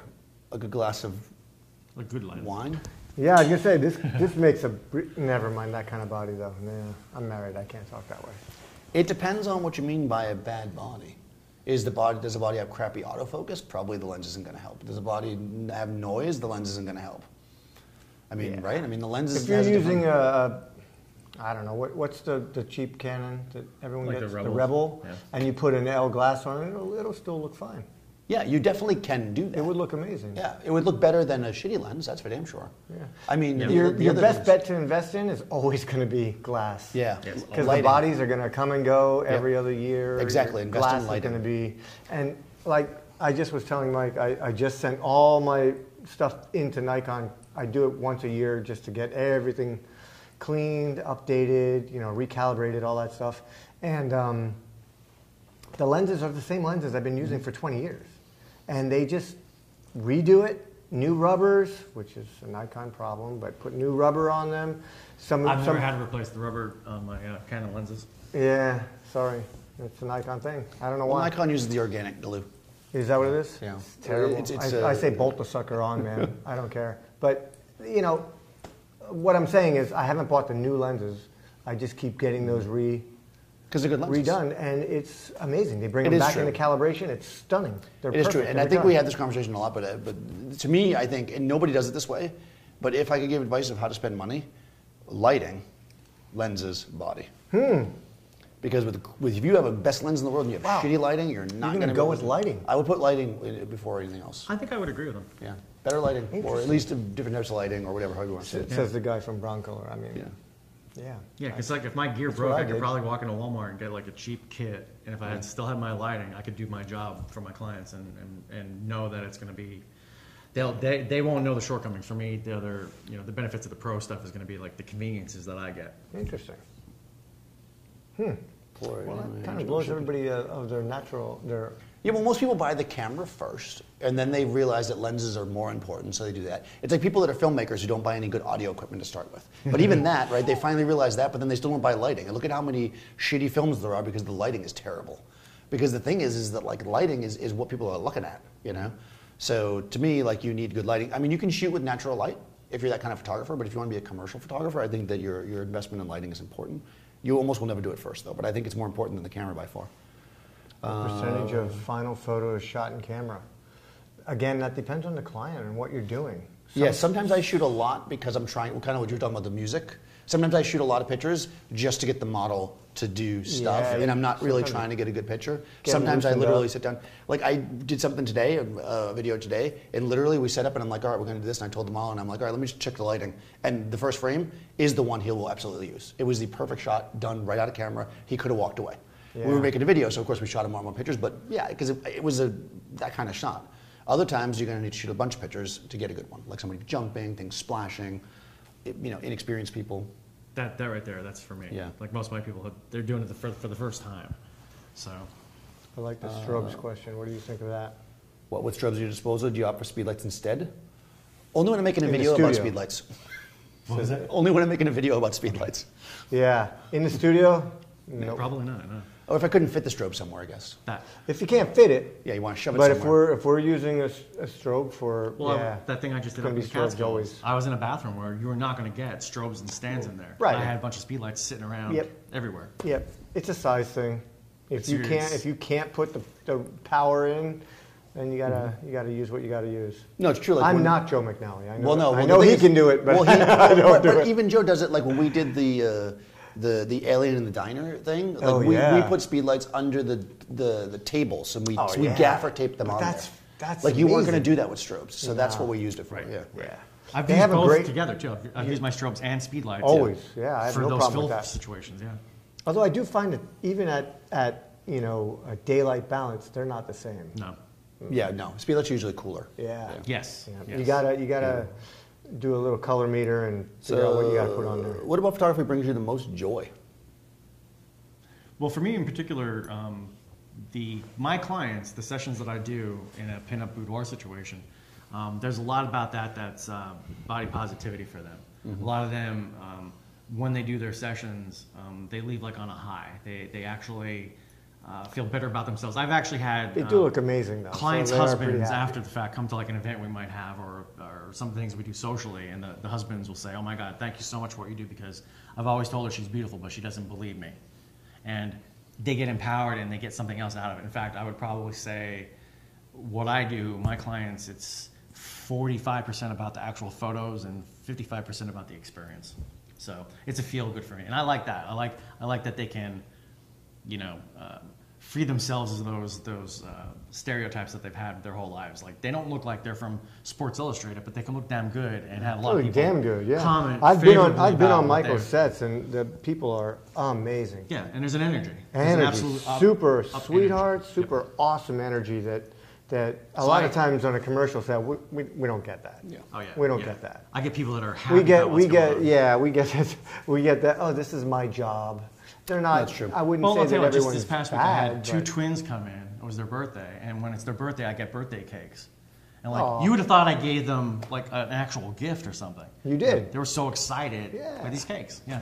That's pretty awesome. He's a nice guy like that. Yeah, that's actually really interesting. It's yeah. experience. It's much like a spa that we happen to also take pictures. Yeah. No, that actually is really interesting. And I think that, interestingly enough, even though we just mentioned about commercial stuff, I'm kind of similar. I think that when I can make somebody feel, like I say this a lot, people always ask me, can you video about how to make people look less fat or do it? And I always say the very first thing is make people feel comfortable with the way they are. Right. Yeah, you're going to show them in their best light. But no, I'm not going to Photoshop you to make you look 20 pounds less. I'm going to make you feel good about the way that you look. I'd rather spend the time to get a good angle that we achieve the same thing. Yeah, you your wardrobe, like maybe you've got a corset or a girdle or something. Let's do all the things we can do naturally first. Yeah. And you'll be amazed at how good you feel. Yeah, because I think that's it. Like people oftentimes don't feel they look as good as they actually do to other people. You know, They definitely don't. They definitely and I think that giving people that is something that we can do as a photographer. And the worst thing I think you can do is just take pictures of people and then be like, oh, I'll make you look better in post. Like that's just basically saying you're ugly and yeah, whatever, Photoshop will fix you. I'll tell you what, like somebody's talking about idea. percentages. One of the things, like, because Kent and I came from a world where you had like film and you had so much available shots you could take on a session.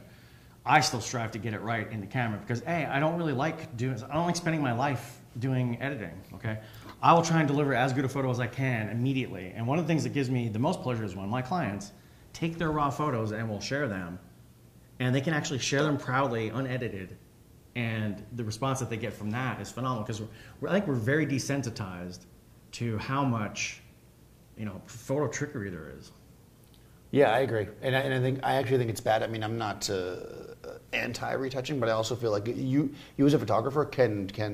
Well, that's just my personal philosophy in life, anyways. Is that people need that little boost, and I think if I can do that, if I can make somebody feel good about themselves, I will. And I think it's easier to do that by doing it in camera. For sure. Mike, when he shoots, he puts two cards in the camera, and when he gets done, he gives them.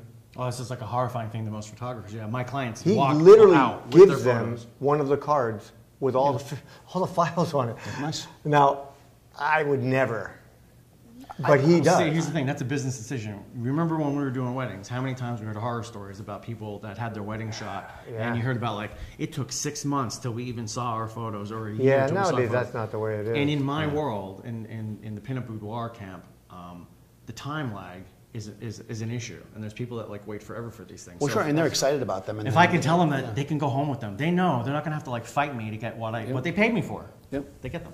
No, that makes sense. I mean, honestly, awesome. for portraits and stuff, I'd never give somebody a card to walk out with, but I generally upload them the next day. Yeah, I do it fast. That's good. Yeah. If I can, Same thing. I do it Same fast. thing. Yeah, I don't give them a card but he's because- literally like right on it, man. Here. Yeah, I mean, I used to do that when I did like more headshots. I would actually do it while they were still sitting here and give them the link before they left, so they could look. They had them, but I never gave them a card because I just felt like it's a pain in the ass. That's the reason why I never did it. I always just felt like putting it online. And you know what's interesting for me? Two things that happened for me was I started. Do you to pull think out in your terms of- camera? Yeah. Oh, so you give them an actual memory card? Yeah. Yeah. Oh, They get the SD. I keep the compact flash. My thing is the second copy that I have, the backup, is somewhere else in the world other than with me. that makes sense. Yeah. And it is a matter that it's actually more cost effective for me to do that than take them home, resize them for uploading, Sure. upload the gallery. I've really cut down a bit on time as well. No, it makes sense. They can shove it in their computer and it'll suck into whatever I even program. do a they thing use. when I have repeat clients come back, they can get a $5 or $10, like when you bring soda bottles to the right, like a refund. deposit. Yeah. I'll buy your used SD cards back. Yeah. Let's use them a second time. Yeah, that makes sense. That's actually pretty smart. And there you go. Now he could never use the Z7. Right. I couldn't. Yeah. There we go. Yeah, we found the reason why you have to have two cards. And for me, it's not just redundancy. It's What? because from a business decision, my clients have really appreciated it, and I think I get work as a result of giving them their files immediately. No, that makes sense. And I'm not like throwing my card into a laptop and making a copy. I give them a copy right off the counter. No, that actually makes more sense. Like I was thinking you were copying it onto a card, and I was like, if No. you're gonna do that, you might as well upload I it. just pop it out. In But my I drawer at any also- given time, there's 24 SD cards. But see, I also shoot tethered, so to me, like it would be just as fast. If I was gonna do Yeah, that we to both just- do, but that's Yeah. because of Capture One and Yeah. shooting in the studio. Glass I holds shoot- value. Thanks to the comments. Do you prefer to slightly overexpose and drag down and pose for more detail, or do you usually expose the skin? I usually overexpose to the point where it's almost out of losing detail. That's the way I shoot. Really? See, I underexpose. Yeah, me I'm too. an underexposer. If I'm shooting tethered. And the reason why I do that, and I say this a lot, and I'll say it again, is that because the noise is in the shadows. And actually, there's way more information on the highlight side of the histogram. So when you There's a lot shoot more on it dark, than you you actually see. lose detail. So basically, it's trickier. And when I shoot, like I'm gonna shoot tonight, later, we're talking about using the data lights, I'm gonna hand hold like my little Fuji and shoot. I will underexpose because I don't want to blow up my highlights where I can't bring them back. But if I know I'm tethered, I'll always shoot hot, always. Yeah, that's just how I shoot. I can't stand blowing out highlights. That just Yeah, makes well, I don't me blow sad. them out. I Makes me shoot cry. where it's hot. I shoot hot, Hot is different than blown out. That's true. You do not want to see him cry. Yeah. It's not a pretty picture. Digital studio, like Mike said, did a shoot on Instax lighting, knowledge, good for cameras, blah, blah. Agreed, good lighting, good modifiers. Yep, I agree. Patreon. We're with all those Daniel, things. would you ever consider doing a Patreon for those who want more coaching? Maybe. I don't know. I'm thinking about that. He's considering it. I I do heard the consultations consideration. and stuff, but if it became so much that it would be worth it, then I would do that. But it's work. For Jimmy Hill, I only shoot raw when I'm doing a shoot that's at an amazing location or with a model that has talent that I want to have those digital negatives. For the most part, I am shooting JPEG. See, that also explains that conversation we just had. Yep. Right there. Yep. I don't even know what the all word that's a factor. JPEG means. Sorry. Yeah, I never shoot JPEG. If I was shooting JPEG, I'd be much more cautious. But RAW, especially, the Canon, Canon, they kind of suck, but with a Nikon, you can overexpose like 5 stops and you can bring it back. It's like crazy. The raw files on that 850 and the Hasselblad, you could literally not even set the Hasselblad and take a picture and it would be fine. Like there's so much dynamic. It's like, dude, you don't even just put it in the room with the model, you leave, you come back an hour later. No lens even. I Just shot open a the shutter to the world. Hasselblad one time on a job. Oh my goodness. Kent doesn't like Hasselblad because he's a phase 1 guy. And it was set some kind of weird thing. I didn't catch it. Mark didn't catch it. None of us caught it.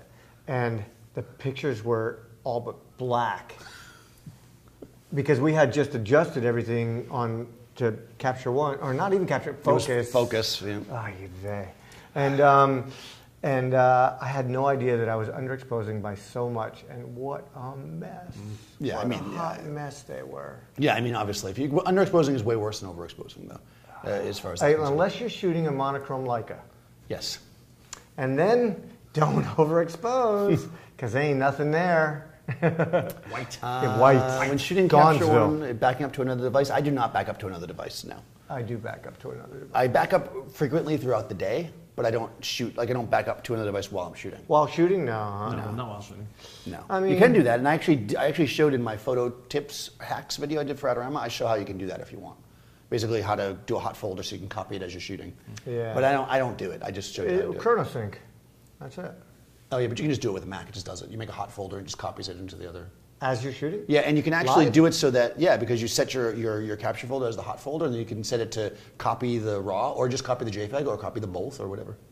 There's no JPEG. Man. Well, no, I'm saying if you do RAW plus JPEG. No, you know who does that? Seth. Seth shoots RAW plus JPEG when he shoots tethered, and he makes his capture one only show the JPEG, so it's faster when it comes in. I can see that. Yeah. I shoot a D850. How fast could it? Do it. That's what he does. That's a Seth It's tip. like, Well, you're probably using. Maybe he doesn't have the hardware You're you probably have. using a newer MacBook. oh, maybe. I don't know. Thanks for answering the question. What mode gives you sharper focus on the eyes in portraits? What do you mean mode? Mode? Manual. Manual? Setting my up so that it's in focus. Focusing? I'll tell you what. When I'm shooting my clients, I think if I I'm- know what you mean, the autofocus mode if you're... Oh, I always put it on single. That's just how I focus. I don't use constant. Do you know what I'm using a lot now? My live view. I use live view. A lot Oh, yeah, in 5D. yeah, I've done I'm using that. split pixel thing they got. Damn Canon again. Yeah, I know. I've done that. I do that with really tight macro shots. I'll use the live view and punch in and do that. But otherwise, I do it if I'm shooting drinks or something Yeah. that isn't moving. Well, see, Yeah. for me, it's like their face tracking isn't bad in that mode, and it's That's like pretty good, yeah. It's tracking them good that I'm like. That's what Canon's known for, I man. like it better. If you can't use that, then... Yeah, I don't know. I just Why you're so good at video, I too. basically there's a bunch of little spots that you can pick to focus, whatever, and I pick the one that's nearest their eyeball. Yeah, I stick And it I right press on on there, that man. Boom. And that's it. Right That on the works. eyes. And then I keep going, also and not I like- take a yeah. shot, and then I flip that's all how the I do it. time. I'm always Yeah, refocusing. that's how I do it. See, And then- that's what I'm digging at, because it's just once I get it on the girl, it's like they can move, I can move, it stays with them. It's just part of my natural thing. The funny part is because I used to always work with the camera that only had center focus, so even though I have the different spots, I still do that because I'm just so used to doing it. If it's Because that muscle was memory. where it was the best, yeah. Yeah. I have a rangefinder. I don't have any choice. Yeah, well, there you go. When shooting Capture One, okay, nope, but don't do that. Sharper focus. Do you edit in Capture One? Well, it depends on what you mean by edit. We do edit. I edit. I don't edit To an so extent. yeah, I mean I do. So I used to do it. I did a video about this. I'm doing this a lot today. I'm picking Man, videos. he's got lots of videos in case you haven't What I noticed. used to do was I used to capture and capture one, Subscribes. and then I used to capture and capture one, and then I would edit, sort in Lightroom. But I have since changed that, and now I just do everything in Capture One. Yeah, me too. I don't even know what Lightroom is. Yeah, I don't do much. The only retouching I do is if I really have to, and I'll do that in Photoshop. And then anything else I do is just a matter of tweaking the contrast and curves of color balance. I do all that in That's Capture probably One. where I differ Yeah. from you guys because I'm using actual portraiture editing software for skin, for eyes, for all that stuff, Yeah, I for don't like that do that. glamour stuff. Yeah, Yeah. I don't do any of that. Styles. I did just get a new software, Lumiere 3, it's called. It's pretty good. Have you used that? I've seen that name. Yeah, I know I what picked it up a is, trial but I copy of didn't- it, and I did a little. I'm doing a video about it. So, Oh, Jesus. hey, they're on my YouTube channel. I might as well pitch it. But anyways, it's pretty cool because it adds like a lot of, like what you're saying. Like it has like different, almost like Instagram filters. I don't want to say that because it sounds insulting, but like you can basically like drop different filters on the portraits to like make instant changes. It's called styles in Yeah, Capture which One. styles basically. It seems pretty cool. I'm gonna try it, and it's pretty cheap. It's like $70. So if you don't want to buy Lightroom, which is kind of expensive, Just sign up, get their emails, and they'll send you coupons every other week. there you go. They do. All right, cool. I don't use a cloud service. Do you guys use Dropbox? I guess I that's a use cloud service. Dropbox, yeah. Yeah, I use Dropbox, and I was an early adopter.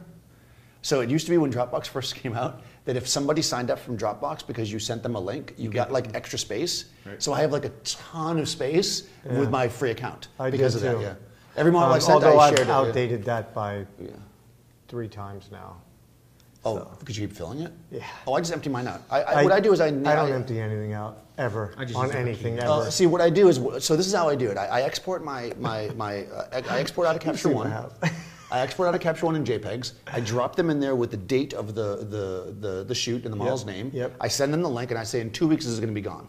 And then every time I go into my folder, I look at it. If it's more than 2 weeks old, I delete it.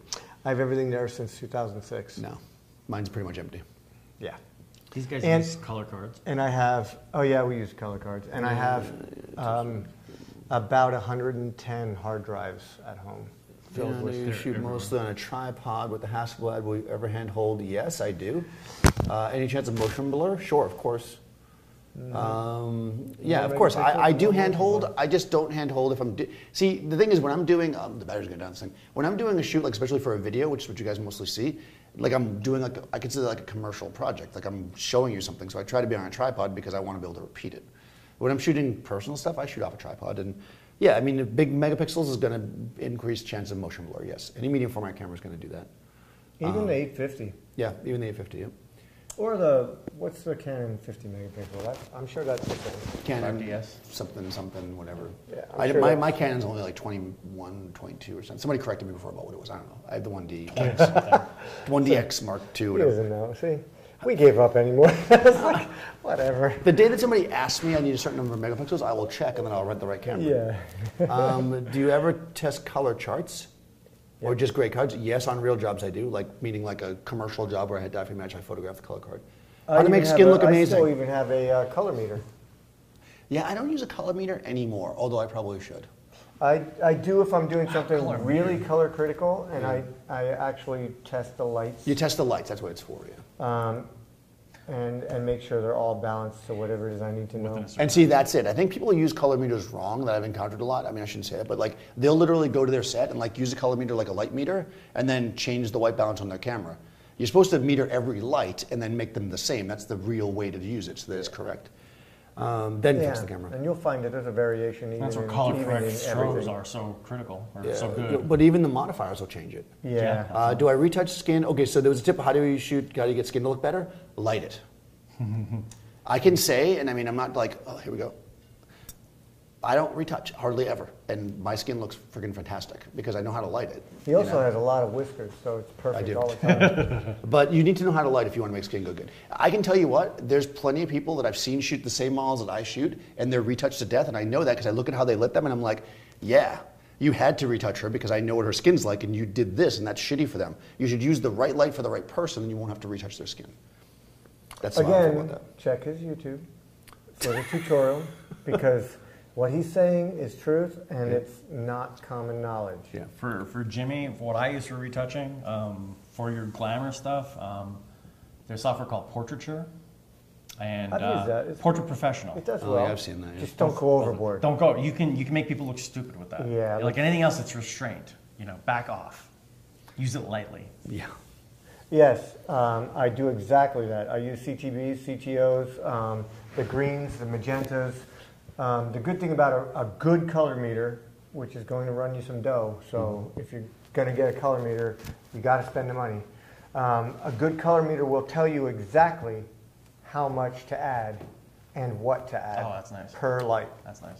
It'll tell you that you need a 30 magenta, or it'll tell you need this or need that or whatever. It'll tell you exactly what you need. Yeah, you need another mix. And you have to have everything from a 16th or an 8th of all the colors. Yeah, that's how you because do you're going to be amazed. It won't be just that. It won't even. Yeah, you'll need every frame, every bit of it. It won't be just that. You'll need every other color as well. But once you nail it, the thing of it is also like Daniel said. First of all, the reason it's shifting is because as you use the flash tube, it changes color. So when it's brand you first new, fire it up, it's gonna it's look X, different yeah. by the time it's 10 years old. It's going. And then different But levels. then, If you just changed a couple stops, it gets more warmer. it can totally change. Yeah. The stops won't change it in bronze color. Not in bronze color. No way. Not even in My Pro Photo stuff is so much. it's Bronze color, not at all. Pro Photo, not so much. Yeah. But will change it is, like you said, the modifiers. Yeah. Big time. As you use them, the yellow, Yep. just straight off the. Well, also, They just do. and then there's even more than that. Even the room you're in can affect it depending Well, on what balance, you're doing. yeah. Everything. Like you're like a wall that's got a beige. There's a lot of variables. It's Is gonna what be we're trying to reflected say. light, yeah. But if you take your light and just do one light against a neutral thing, test each light independent, no other lights in the room, turn all this other stuff off so that you can't possibly get any of that affecting it, and you can get a pretty good clue as to what has gone awry. I can tell you, when I had my Speedotrons, it was a hot mess, which is part of the reason I went and sold all that and got bronze color, because I was beyond frustrated and couldn't deal with it anymore. It was fighting it. In a commercial aspect. In a normal everyday scene, You're totally fine. you're totally fine. Yeah. You can use almost any light that as long as it's not terrible. Yeah, no, I agree. Because I love Speedotrons, but yeah, you're absolutely right. Like, Yeah, y- I mean, the I love color those is. Speedotrons, man. I used And those they 4,800 change. packs. Oh my God. Fired light across ponds. Oh my God, they're It's so good. fantastic. You get that one girl a tan that one time. Yeah. Like a little burn. Yeah, I think. Roscoe or Lee, they're both good. Yeah. Roscoe's easier to get generally here in the U.S., so I would say that I tend towards Roscoe, but think I Lee have makes really good Roscoe. gels. Yeah, Roscoe's much more We common. use them in the music business too. That's why I use it for the stage lighting. Yeah. Yep. The stage Yeah. lighting gels are great if you're using for effect. Yeah, right. They're Yeah, you thick, get all the different They ones. don't melt as quick. They don't burn the center out as quick. Oh yeah. Well, you got to get those heat-eating ones. Yeah. There's that's a what clear we- one that you put, and then you put it in between the gels. Oh, the That's how you clear hook one? you up. Yeah, that's good. Just been schooled. Yeah, again. there's a gel that you put between the gel and the thing, if you really use them a lot. Yeah. Wow. Yeah, I Yeah. just replace them. I just melt them too, yeah. Because that clear gel costs as much, and it only extends it by like double, so it's like it's not really worth it unless you're doing a long job and you're afraid it's going to burn during the job. I And never if do you're, myself. if you're on a budget and it's for Yeah. you and you're experimenting, okay, I get it. Yep. Use what you can, save it as long as you can. I mean, you got to do what you got to do. People always ask me when they look at my lenses, they're like, "Wow, you don't have any like clear filter on the front of your lens." And I'm like, I spent a lot of money on my lenses. I'm not putting a clear piece of cheap glass on the front of it. If I break it, I fix it. I mean, And how many times have you done it in the course of your time taking care of your shit? you just asked me what I did with that one lens, and I said they just replaced the front ring. I use my shit. I beat it up. I use it, but I also get it repaired on a regular basis, and I keep it. I mean, I use it. That's what it's for. I use it. I don't take it and smash it up against a wall. But shit happens. If you're out on a job and Well, I something- think on a it couple of your happens, bills it you're talking happens. about like the hot shoes, like just mounting something to the hot shoes, putting stress I on the smash circuit. hot shoes all the you know, time. Yeah. It's Yeah, an inevitability. I just smash them all the time. But this happened to be a lens, and Nikon just sent me back the repair, and they replaced the front ring for some reason. Yeah. I didn't see any problem with the front ring. I don't know what was wrong with it. Well, it's probably maybe that was going to miss thread. They said something was up with it. They just replaced it. That's Yeah, a good well, that's thing what about- happens. It's like when you bring your car to the dealer. Yeah. They're going to find anything that's wrong with it. Yeah. And that's good, though, because you maintain. You got to maintain your stuff. If you've had your glass and your cameras and you haven't had them into a shop in 3 years, you probably need to. I do that right now. I have that my lenses in. It's just how it is. In 3 years, if you're using it, it's gonna need a calibration. All right, guys, we got to go because my subject should arrive Coming any up minute. soon. Oh. So, Well, then we got- but thanks, guys. This was super fun. Thanks, Awesome everybody. time, who man. chimed in. Good questions. I love it. Yeah, I put their info in the. Did you put mine in script. there? Yeah, I put it in there. Oh, I think so. Kent Miller Studio. We're all there. That's you, right? Yeah, it's Kent Miller Studios. That's the right also, one, right? KentMillerPhotography.com, and the new one, 3 lumens. 3 Lumens, Oh, that's the good stuff. is the one on YouTube. Yeah, so go ahead My and new follow YouTube. Kent. I'm going to start doing this kind of stuff. Right now it's just based on film. Well, there was a film lot of questions photography. about film video. So yeah, But I'm Kent gonna actually do- did I'm a gonna do film more. video. I'm gonna do So more. check that out. I may do something with film photography. It's just difficult to shoot the videos because you have to Pain in shoot the it and then go back to it. So it's a little bit of pain, but maybe I'll do one on shooting film. Because I do actually shoot quite a bit of tackle film. it Yeah. more. I'm showing like what my daily carries are in my bags. I'm doing that kind of thing Oh, now. nice. I'm going to do some stuff with all of us. Oh, cool. Eventually, I'll have you on mine. Yeah, I'll which go will on be Kent's. A totally different thing because. Are we gonna go up the river and hang out? Yeah, dude. We're gonna go outside. Yeah, when it gets to be summer, we'll be outside. Yeah. We have some great area where we both live Yeah. to hang out, shoot, and just Yeah, for chill. sure. Drink Is some it more 3 rum. lumens or 3 lumens? Is it with the number Number 3 or three or- the Number 3. number 3? 3 lumens, exactly like that. Yeah. Yep. Well, it's through- yeah. All right, thank you. Yeah, so check that out. gonna work on it. Follow these guys if you want. Thanks, Daniel. Come on. I don't know Or how you just feel about listen it to everything now. he has to say. Yeah, whatever. So yeah, so that's super fun. We'll have you guys back. It was really fun. Thanks, everybody. We're gonna try to do more of these. If you guys like it, leave comments. Let me know if you like this style of video. Maybe we can even get a fourth. No, we're not gonna need a fourth person. We can barely get the audio right with the 3. Jesus, no. We got 3 though. We I got don't 3 think we're now. going to do it Right, anymore. one This is second. like right at the Yeah, end. we got a little mix. All right. So what's this? What type of lighting You can answer that should I quick. buy for an amateur photographer? Pro Photo seems to be a good brand. Yeah, it is a good It's a brand. fantastic brand. Yeah. If you're on a really tight budget, bees, maybe. What do you like? Do you hate bees? Really, Kent, you're gonna end the stream by saying bees? I would not. God. I do not. No, I would not. no, do not. If Oh you're my just starting God. out, no, there's do this little not. company called Brown Color. You might want to look them up. No, if you're, no, That's actually, what the bee is, yeah. honestly though, if you for inexpensive brand, I mean, Adorama has their own brand, Flashpoint, which is pretty decent.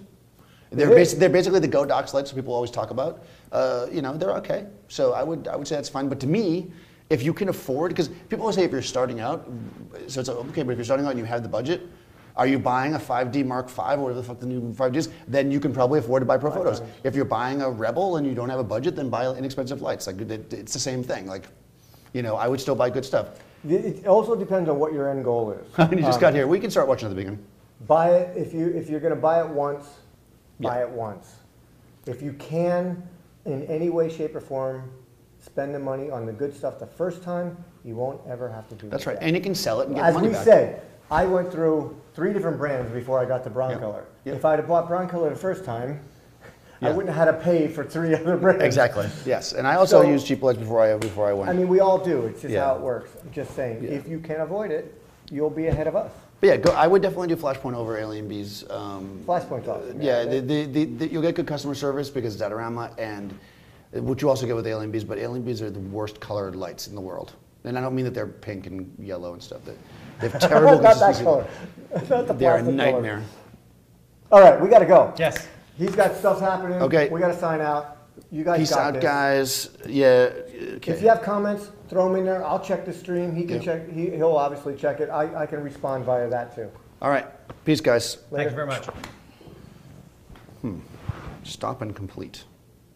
Stop and complete. This event cannot be used to broadcast again if you complete the event. Are you sure you want to complete this event?